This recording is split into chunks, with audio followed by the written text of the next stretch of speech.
former assistant beats his old boss. The crowd's going crazy here at the stadium in Cleveland, and Hanford Dixon has lost any pretense at impartiality. Hanford, I suppose it came down in the end to the two quarterbacks, the one who came in with the big reputation and the one who had the big day. You are exactly right. It came down to the two quarterbacks. You look at Drew Bledsoe, did exactly what he did in the first game here, 3 interceptions, and then you look at Testaverde, 254 total yards and no interceptions. Now, he has taken so much abuse this season, ever since he replaced Benny Kosar, really, but he's finally come through. He really has, and he played a big role in this ball game by not turning the ball over, and the key is next week in Pittsburgh, Three River Stadium. If he can do the same thing, this defense will win that game. And what about the Patriots? I mean, they've obviously had a great season, weren't even expected to make the playoffs. We haven't seen the last of them, have we? The Patriots, that's a team that has nothing to be ashamed of. It's a really good ball club, excellent record, a good coach in Parcells, and they really have nothing to be ashamed of. They came into Cleveland Stadium, they played a tough Browns defense, but they can put their heads up high. The Browns were just a little bit better today. Certainly were. Let's hear from them. Well, you know, I just tried to go out and have fun today, and I didn't want to put too much pressure on myself, and because when you do, you tend to make mistakes, and I didn't want to make any mistakes to hurt our team today. People were pointing to you as a possible weak link on offense, though, Vinny. Do you think you proved a point to some people today? It doesn't matter what they think. I know what my teammates think. They're behind me. They got my back. I have theirs, and we're in it together, and that's the way it's going to be throughout the playoffs. I think it tends to hurt more a little bit, you know, to lose a game like this when you've come so far. You know, when you expect to win and when you're playing good at it, and when you have a shot to continue playing, it hurts a lot more. So hopefully that'll be a motivating factor for us in the offseason. I'm real proud of our football team. I thought we went out there and played hard for 60 minutes, made a lot of big plays in the game. You know, there's a lot of people that didn't think maybe our quarterback could do it, a lot of you people out here, but I'll tell you, he came up big time today, and you know, I thought he played one hell of a football game.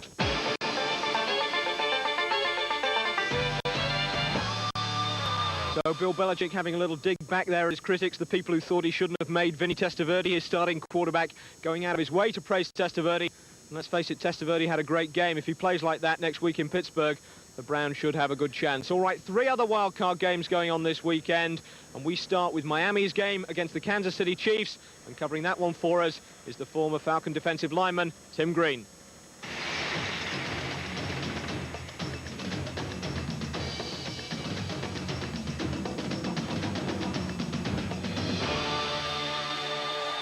The last time these two teams met, the Dolphins thrashed the Chiefs 45-28. But that was without Joe Montana. Today, both teams will be fielding future Hall of Fame quarterbacks in Dan Marino and Joe Montana. Together, they've thrown the ball for more than 48 miles of completions and over 600 touchdown passes. That's more than any two quarterbacks combined in NFL history to face off in a single day. Now, the last time these two quarterbacks met, it was Super Bowl 19, and Joe Montana came out on top. Today, Dan Marino has the edge. He's younger, he's healthier, and he has a stronger arm. Now, whether it's because of Montana's age or his injury, the Chiefs will have to go to the ground game early with Marcus Allen. The Miami defense has another agenda. They want to shut down the ground game, force Montana into predictable passing situations in a game that many surmise may be Montana's last stand. Capacity crowd on hand at Joe Robbie, and they didn't have to wait long for the fireworks to begin as Joe Montana came out hot. 3rd and a short 2, and Montana will go to the air, and Montana lofts one into the secondary, and it's caught by Marcus Allen. They have Will Shields, a guard, as the fullback in the backfield, and Montana throws to the end zone. Touchdown, Derek Walker. Kansas City may have taken an early 7-point lead, but Marino and the Dolphins were quick to respond. First down at the 24. Under 4 minutes to go in the quarter. 7-0 Chiefs. Marino drops it underneath for Irving Fryer, and Fryer then laterals the ball to Sexton, who takes it inside the 2. Second down goal. Parmalee again. Touchdown, Miami. 2 drives, 2 scores, and back came Montana and the Chiefs. Chiefs at their own 43.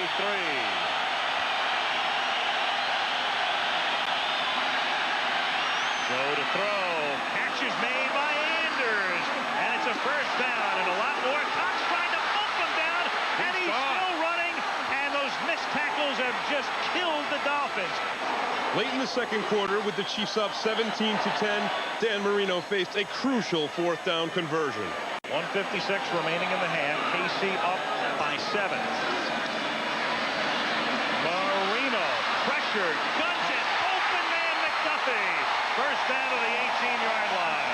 Just moments later, the score was tied. And Marino's going to go to the air, backpedaling and looking and throwing for the touchdown to Ronnie Williams. Start of the second half, Miami got the ball, and they were on the move again.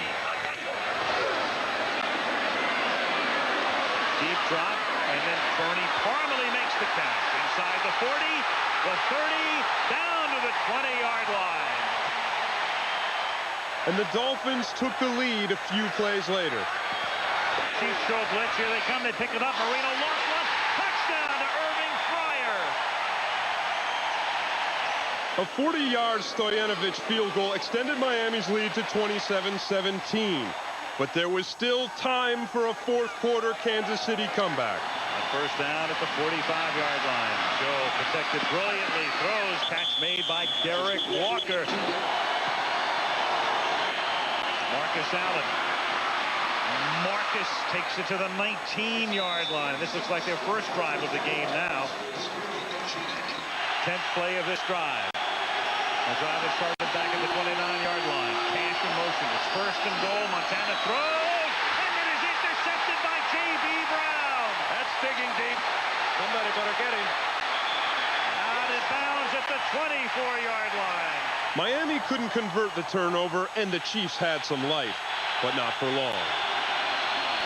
Marcus bounces off, swings to the outside, turns nothing into a 9-yard gain. The ball is pulled away and taken away by Michael Stewart. He took the ball away. Miami has it. Let's watch the end of it. Here's Michael Stewart, 35. The question is, when is Marcus Allen down, and when is the play over? Oh, that's a tough call. It was a controversial call, but one that went Miami's way as the battle of the quarterbacks came to a close. Don Shula gets another playoff victory, and the Dolphins move on to round 2. It's a great feeling. You know, we haven't been in the playoffs in a while, and to win this game against a good football team, I feel good about it. Oh, it's always disappointing when you get into the playoffs. Every team expects to go further, and that's the way we were. This team has a lot of talent and a lot of ability, and we played another good football team that was hot. Well, whether or not it was Joe Montana's last game remains to be seen, but it was a very disappointing loss for the Chiefs, especially because they had it their way in the first half. They had the run game going. Montana was undisturbed in the pocket, and he was nearly perfect. But the second half belonged to Dan Marino and the Dolphins. Marino had the protection he needed, and he connected on the points. Kansas City losing the game with 2 big turnovers, both from their stars. Marcus Allen with the fumble, Joe Montana with the costly interception. So the Chiefs head home until next year, and Miami goes to California to face the San Diego Chargers.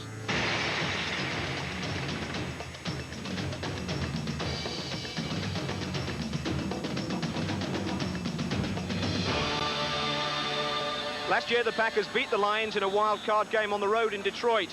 This year, they were at Lambeau Field, where they'd never lost a playoff game.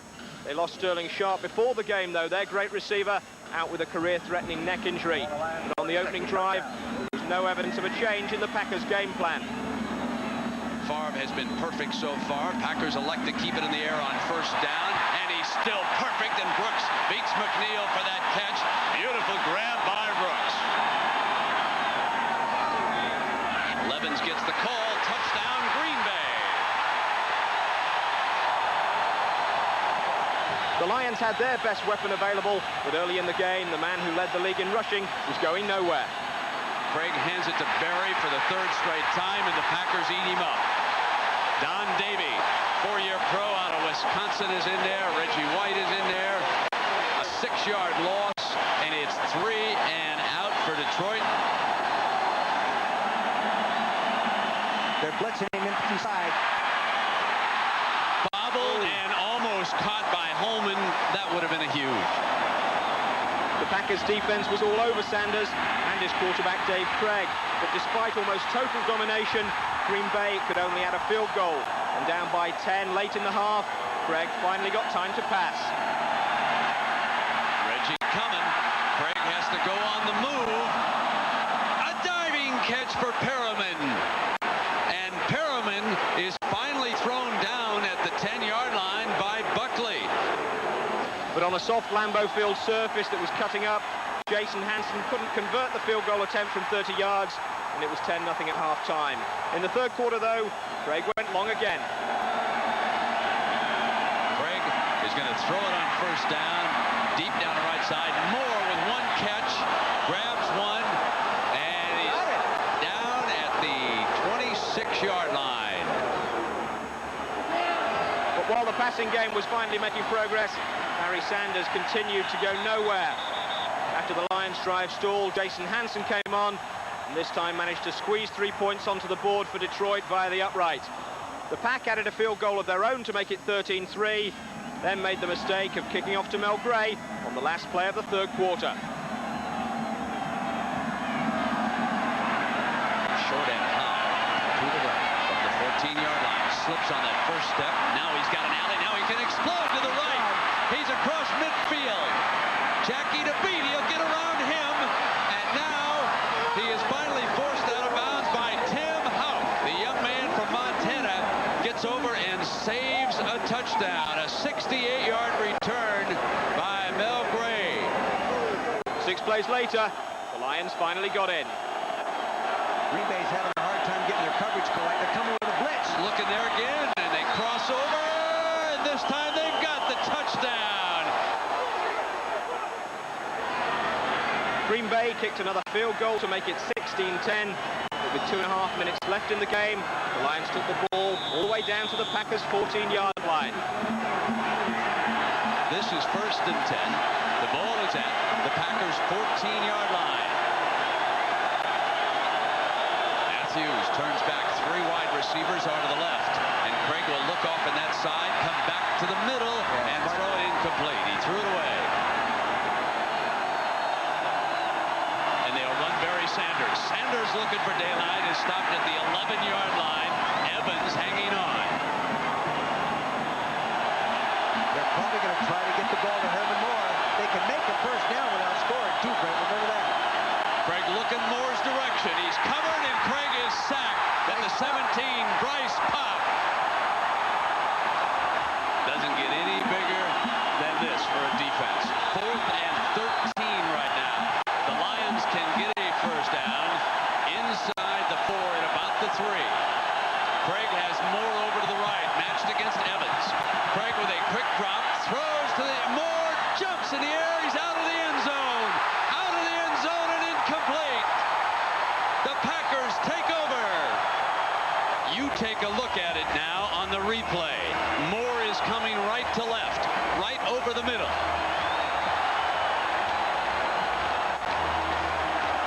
He's got it. Teague is wrapped up with him in the air. That's a good call. And he's out of bounds. Craig and Moore just failing, but what really hurt the Lions was Barry Sanders' performance. 13 carries for -1 yard, the worst of his career. On the final play, the Packers knew better than to punt to Mel Gray and risk a game-winning run back. Instead, Craig Hendrick ran into the end zone for the safety to start the celebrations.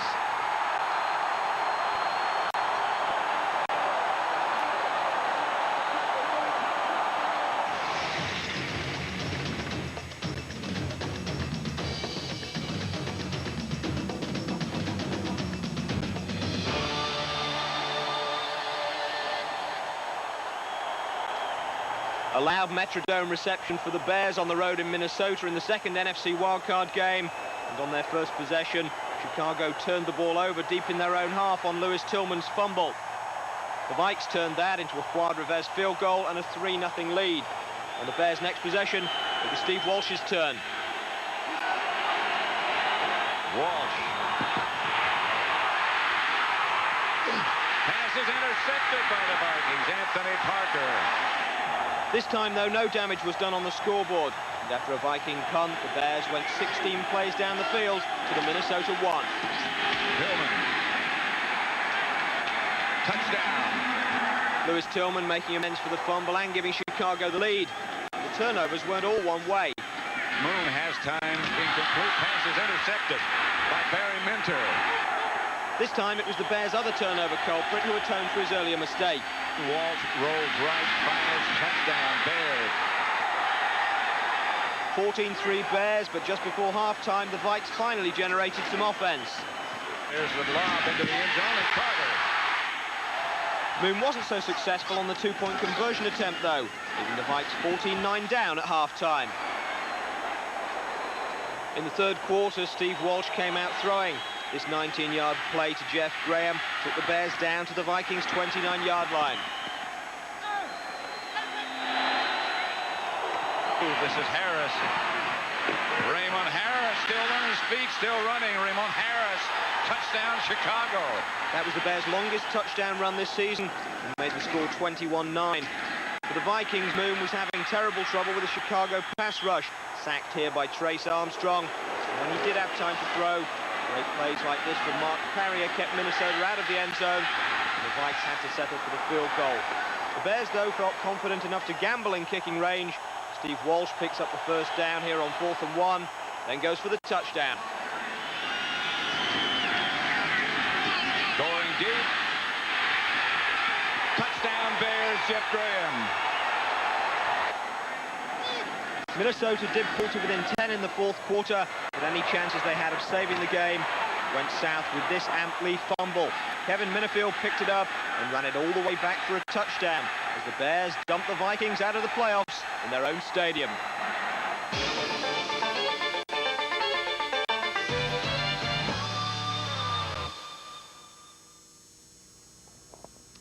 So the Bears, with their big upset win on the road, are the exception that proves the home field advantage rule, and their reward is a much bigger game on an even longer road. Next week they go to San Francisco to take on the 49ers, while the Green Bay Packers will be in Dallas to play the Super Bowl champion Cowboys. In the AFC, Miami get the trip west. They go to San Diego, while the Browns, as we've already told you, play Pittsburgh.